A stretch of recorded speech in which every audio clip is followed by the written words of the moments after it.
Hello friends, मैं अंजू आप सभी के लिए फिर से एक न्यू हॉरर स्टोरी लेकर आई हूँ जो सच्ची घटना पर आधारित है। एक ऐसी स्टोरी जो मेरे साथ हो चुकी है, एक ऐसी भयानक और खौफनाक स्टोरी जो एक रहस्यमय घटना पर आधारित है। एक ऐसी जगह जहाँ पर लोग जाने से डरते हैं। एक बार एक ऐसी घटना ही मेरे संग घटित हो चुकी है, वही घटना को मैं आप सभी को बताने जा रही हूँ। तो दोस्तों, उस घटना को सुनने से पहले अगर आप मेरे इस चैनल पर नए हैं तो प्लीज़ मेरे चैनल को सब्सक्राइब कीजिए और मेरी इस स्टोरी को पूरा लास्ट तक सुनिए, और वीडियो अच्छी लगे तो इसे लाइक कीजिए। तो दोस्तों, ये बात है तब की जब एक बार स्कूल की छुट्टियाँ होती हैं। उन छुट्टियों में मैं अपने परिवार वालों के संग गाँव जाती हूँ। जब मैं गाँव में छुट्टियों में जाती हूँ तो मेरे गांव में एक पुरानी खंडर हवेली होती है जो काफ़ी सालों से बंद पड़ी होती है। वहाँ पे कोई भी व्यक्ति ना आता है ना जाता है, ना उस हवेली के आसपास कोई भी व्यक्ति दिखता है। ये बात मुझे गांव वाले लोगों के द्वारा पता चलती है, और ये बात जब मुझे पता चलती है तो मैं जो मेरे फ्रेंड्स होते हैं गांव से उनसे पूछती हूँ कि आखिर इस हवेली का राज क्या है। तो वो मुझे बताते हैं उस हवेली के बारे में। तब मुझे पता चला, तो जब उस हवेली के बारे में मुझे पता चला तो मेरा मन करने लगा कि मैं भी उस हवेली के अंदर जाऊं, देखूं आखिर इस हवेली में ऐसा क्या है। क्योंकि दोस्तों, आपको तो पता ही है, मुझे अभी भी इन सब स्टोरियों में इंटरेस्ट है और मुझे पहले भी इन सब स्टोरियों में इंटरेस्ट रहता था। तो जब मैंने ऐसी बातें जानी तो मुझे दिलचस्पी होने लगी कि आखिर उस हवेली में ऐसा क्या है। मैं वहाँ पर जा कर के देखना चाहती थी। फिर एक बार दिन में मैं अपने दोस्तों के साथ वहाँ जाने के प्लान बनाती हूँ और उस खंडहर हवेली के सामने पहुँच जाती हूँ। वहाँ दूर तक कोई आता जाता नहीं है, ना ही कोई भी व्यक्ति वहाँ पर दिखाई देता है। जब मैं ये बात अपने दोस्तों से पूछती हूँ कि यहाँ पर कोई व्यक्ति आता जाता क्यों नहीं है, क्यों नहीं दिखता, आखिर ऐसी कौन सी बात है, ये सभी बातें जानने के बाद मेरी दिलचस्पी और बढ़ जाती है उस हवेली में जाने के लिए। बल्कि जो मेरे दोस्त थे मुझे वो उस हवेली में जाने से मना करते हैं। वो कहते हैं कि नहीं, उस हवेली में नहीं जाना चाहिए, वो हवेली श्रापित हवेली, खूनी हवेली है। लेकिन मैं इन सब बातों को न मानते हुए फिर भी प्लान करती हूँ कि नहीं, मुझे वहाँ पर जाना है, इसलिए मैं उस हवेली के पास पहुँच गई रहती हूँ। और जो मेरे दोस्त होते हैं वो मुझे कहते हैं कि ये हवेली जो है बहुत ही खौफनाक है, यहाँ पे जाने के बाद कुछ भी हो सकता है। इसलिए वो मुझे बार बार उस हवेली में जाने के लिए मना कर रहे होते हैं। उस खंडहर हवेली के सामने जब मैं पहुंच जाती हूँ तो मैं देखती हूँ कि कोई भी मुझे दूर दूर तक दिखाई नहीं दे रहा होता है। जब ये बात मैं अपने दोस्तों से पूछती हूँ कि अगल बगल कोई रहता भी नहीं है, क्यों, ऐसी कौन सी वजह है। चलिए ठीक है, यहाँ पर कोई आता जाता नहीं है, लेकिन यहाँ पर कोई दूर दूर तक दिखाई भी नहीं दे रहा, कोई रह भी नहीं रहा है, क्यों, किसी का यहाँ पर घर नहीं है। तो सभी बोलते नहीं, जो लोग यहाँ पर रहते भी थे वो यहाँ से जा चुके हैं, क्योंकि जो ये हवेली है वो काफ़ी टाइम से बंद पड़ी हुई है। यहाँ पर कोई आता भी नहीं है और ऐसी घटनाएं भी काफ़ी घटित हो चुकी है, इसलिए यहाँ पर कोई रहना पसंद भी नहीं करता। जैसे जैसे मेरे फ्रेंड्स उस हवेली के बारे में मुझे जानकारी देते हैं, वैसे वैसे मेरी दिलचस्पी और उस हवेली में जाने के लिए बढ़ती जाती है। फिर मेरा मन मैं पूरी तरीके से पक्का बना लेती हूँ कि मैं उस हवेली में जाकर रहूँगी, चाहे जो भी हो जाए। मेरे दोस्त बताते हैं कि ये हवेली सिर्फ पुरानी और खंडर ही नहीं, बल्कि ये हवेली एक भूतिया और श्रापित हवेली है। मैं बोलती हूँ, तुम इतने यकीन से कैसे कह सकते हो। तो मेरे दोस्त कहते हैं, यहाँ पूरे गांव का मानना यही है कि ये जो हवेली है वो सिर्फ एक श्रापित हवेली ही नहीं, बल्कि एक भूतिया हवेली भी है। इसके बारे में एक बहुत ही पुरानी और सच्ची घटना है जो वो लोग मुझे बताते हैं। तो मेरी दिलचस्पी और बढ़ जाती है, तो मैं उसे सुनने के लिए उनको और प्रेरित करती हूँ कि हाँ हाँ मुझे बताओ, मैं इसके बारे में जानना चाहती हूँ। तो वो मुझे बताते हैं कि इसके बारे में, कि जो उनका जो पुराना ख्याल है, जो लोग काफ़ी टाइम से हवेली के बारे में कहते आ रहे होते हैं, वो मेरे सारे जो फ्रेंड्स होते हैं वो मुझे इसकी स्टोरी बताते हैं।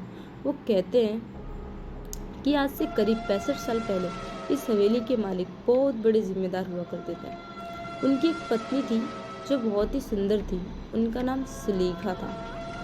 उस समय डाकुओं के खौफ से लोग डरते थे।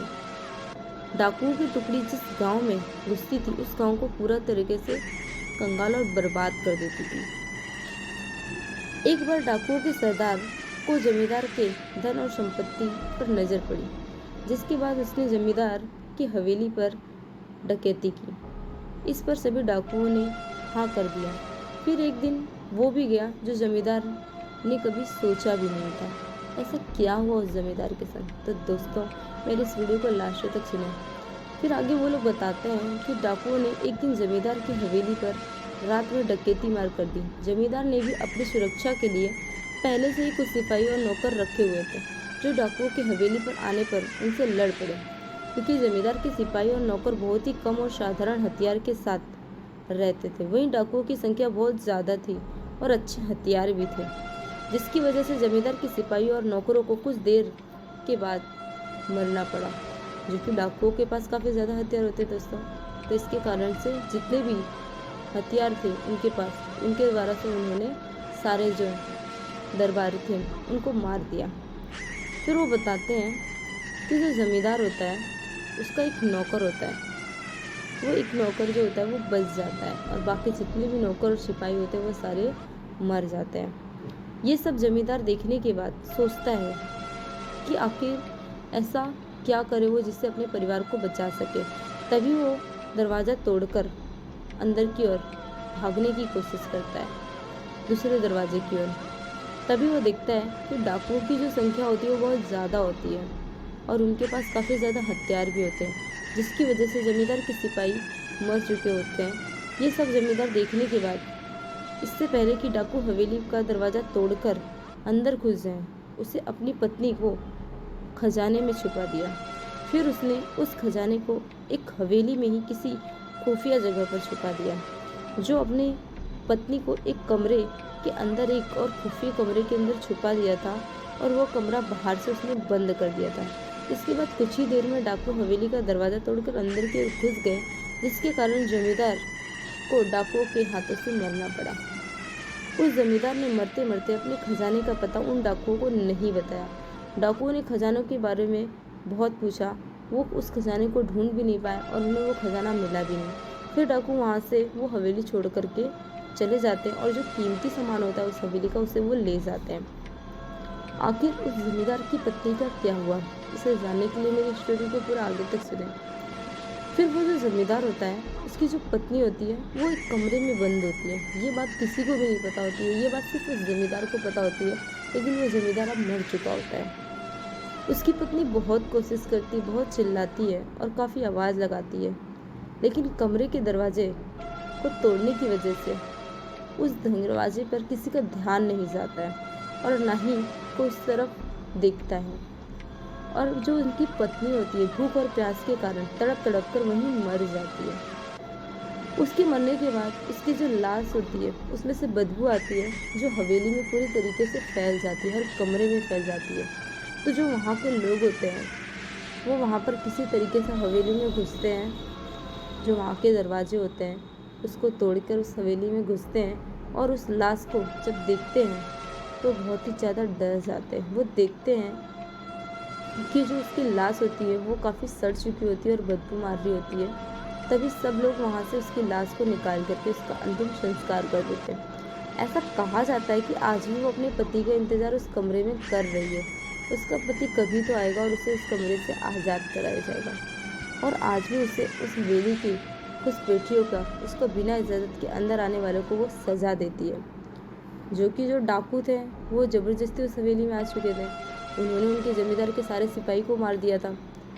लेकिन जो उनकी पत्नी होती है जमींदार की, जमींदार उसे अंदर छुपा कर चले जाते हैं, जिसके कारण से वो तड़प तड़प के मर जाती है। इसलिए वो उस हवेली में आने वाले व्यक्ति को मार देते हैं। वो जो भी व्यक्ति हवेली के अंदर घुसने की कोशिश करता है उसे कई प्रकार के दुष्ट परिणाम भुगतने पड़ते हैं। आज भी यह हवेली श्रापित है। ये सारी बातें मैंने अपने दोस्तों से सुनी और मुझे इन सब बातों पर बिल्कुल भी विश्वास नहीं हुआ। मैंने उनसे पूछा, क्या यार तुम लोग भी कुछ भी अजीबो-गरीबो बातें करते हो, ऐसा कहीं कुछ होता है क्या, ऐसा कोई सबूत है? तो मेरे दोस्त कहते हैं कि हाँ, ऐसा बहुत बार बहुत लोगों के संग हो चुका है। इस हवेली में जाने की और वहाँ रुकने की हिम्मत कभी कोई नहीं करता और ना ही कोई ऐसी गलती करता है। जो आज तक इस हवेली में गया है वो सदमे से पागल हो गया। वो इस हवेली के अंदर जाने के बाद उसे क्या हो जाता है उसे भी नहीं पता चलता। वो अंदर तो अच्छे तरीके से जाता है, लेकिन जब वो बाहर आता है तो उसके संग किसी ना किसी प्रकार की कोई ना कोई दुर्घटना घटित हो चुकी होती है। तब मैं उनसे पूछती हूँ कि ऐसा क्या हुआ था उन लोगों के साथ इस हवेली में। तब मेरे दोस्त मुझे बताते हैं कि एक बार एक अपराधी जेल से भाग जाता है और उस हवेली में जाकर छुप जाता है। उसके बाद कोई कुछ नहीं जानता उस हवेली में उसके साथ क्या हुआ। बस दूसरे दिन उस अपराधी की लाश उस हवेली में मिली। मैं बोली, ये हादसे भी तो हो सकते हैं, जरूरी थोड़ी ना कि किसी भूत प्रेत के कारण ही वो व्यक्ति मरा हो। तो उन लोगों ने मुझे बताया कि एक बार एक चरवाहा होता है, उस हवेली में रात रुकने के लिए जाता है, जो सुबह जिंदा उस हवेली में से तो बाहर आता है, लेकिन अपना मानसिक संतुलन खो देता है। तब से वो लेकर आज तक पागल है। ये सारी बातें सुनकर मेरी जो हिम्मत होती है अंदर जाने की, वो एकदम से ख़त्म हो जाती है। मुझे भी थोड़ा बहुत उनकी बातें सच लगने लग जाती हैं और ये कहानी जो वो मुझे बताते हैं वो मुझे हकीकत लगने लग जाती है।